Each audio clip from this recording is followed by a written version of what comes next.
everyone. Today I'm going to share with you a little tip on how to make the law of attraction work faster. Now, I've been actively working with and studying the law of attraction for well over a decade.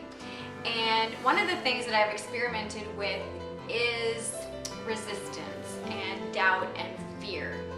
Now, the first time that I used the law of attraction, I manifested cash to pay a car, and I manifested a full college scholarship with a stipend along with it. So, needless to say, the first two things that I manifested using the law of attraction, I was blown away by, and I'm going, oh my gosh, how can I repeat this process? Because really, when I first started to work with it, I was kind of at the bottom of the barrel of my life. I really had no place else to go but up, and so I had just unadulterated faith that it would work.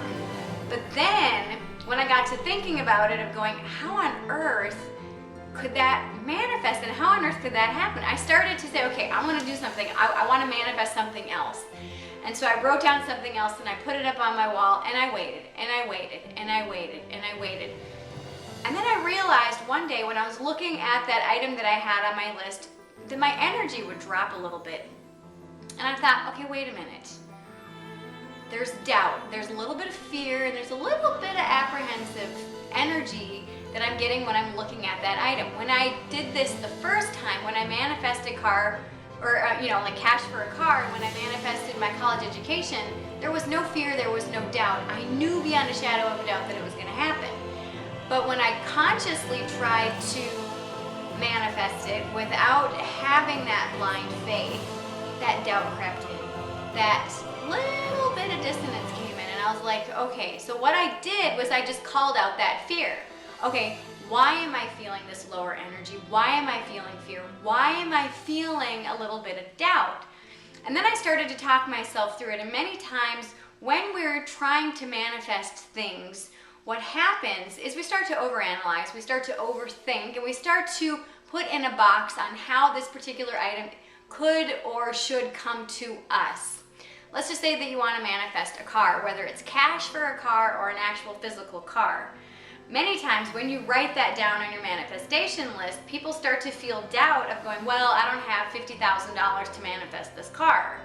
And they start to think of all the ways that they have to work at getting or earning this $50,000. But if you realize that $50,000, money is just a means of energy exchange. If you were given $50,000 today and then you go to the dealership and you say, here's $50,000, give me my car, they give you that car, you briefly, momentarily had that $50,000. And then now you have this car. That's just a means of energy exchange. Now, people exchange energy all the time. Someone opens a door for someone, someone says thank you. That's an energy exchange. Someone, sweeps your yard or, mows your yard, you give them $20. That's an energy exchange.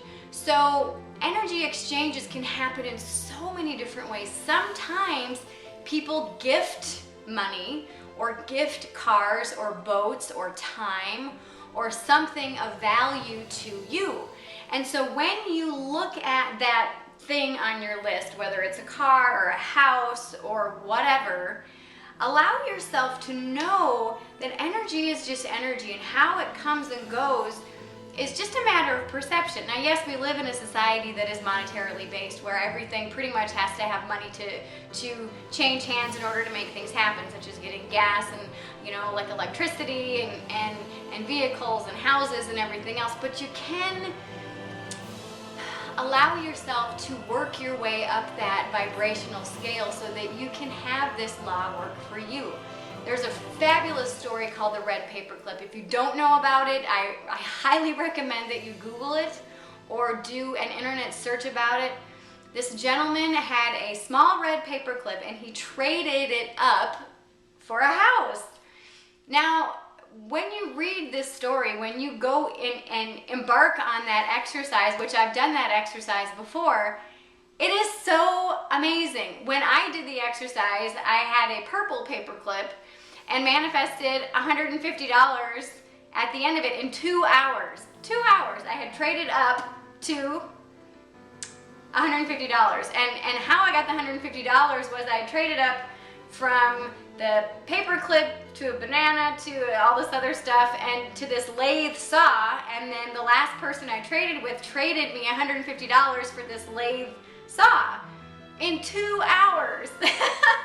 So I'm telling you, there's that loophole on how to manifest really quickly is noticing the doubt, noticing the fear, and calling that fear out. And one of the easiest ways to do that is do that red paper clip exercise, or in my case, the purple paper clip exercise. But allowing yourself to really dream big and put whatever you want on your manifestation list and look at it and pay attention and notice if you have any doubt coming in. Notice if you have any fear. Notice if you have any dissonant energy. And if you do, call it out. Just say, why am I feeling fear? Many times it's because, oh my gosh, I want to manifest a house that's like $150,000 and up for a house. I don't have that kind of money. It's going to take me years to get this kind of cash. And if you want to pay cash for the house, then you're just like, oh my gosh, and all these things start to kind of percolate into your brain. Know that people gift things like that all the time. And you know, one of the ways that you can also shift your energy is just start naming it and claiming it. One of the things that early on in my life, I realized that the more that I said, I find money all the time, the more that I said that, the more really I started to find money all the time. I would find quarters, dimes, nickels. I found a $100 bill once. I have found more $20 bills than I can even count. And how I did that was just start to say, I find money all the time. Same thing with your luck. If you feel that you have bad luck, if you feel that, well, I'm just not a lucky person, or I never win these things, change it around, shift it around, say, I'm really lucky. I'm really lucky at contests. I'm really lucky at this or at that. And literally start to bring that energy into your energy field and start to say it. And anytime that you feel doubt coming in, say it again and say it again and say it again. If you want to start finding money, just say, you know what? I'm a trust fund baby of the universe. Woo! I find money all the time. And when you're out, look for money. Look down, look for money, and you'll start to see it, whether it's a penny, a quarter, a dime, a nickel, $20, $100. You will be amazed at how fast this works. So that's this week's challenge. Pay attention to what you have on your manifestation list, and pay attention and notice for any doubt, look for any dissonance, any fear coming up, and call it out. And then start to name and claim your luck and your good fortune, and not in a bragging sense or a boastful sense, but just I always find money. I just, I look down, there's some money, I walk around my neighborhood, I find a quarter, a nickel, I go to the store, I find $10 on the sidewalk. Start to name it and claim it. Test this out. This is something, every time I test it out, it works brilliantly. And the more that you call out your fear, the more that you look at the dissonance and allow yourself to strip away any expectations of how that particular item is going to come to you, the easier things will start to manifest in your life, and the faster things will start to manifest. Well, I hope you have enjoyed this video. If you have, please give it a thumbs up and share it with your friends on Facebook and Twitter and any other social media platform, as well as an email. If you've really loved it, please subscribe so you won't miss one single episode. Until next week, I'm wishing you a fearless and fabulous day.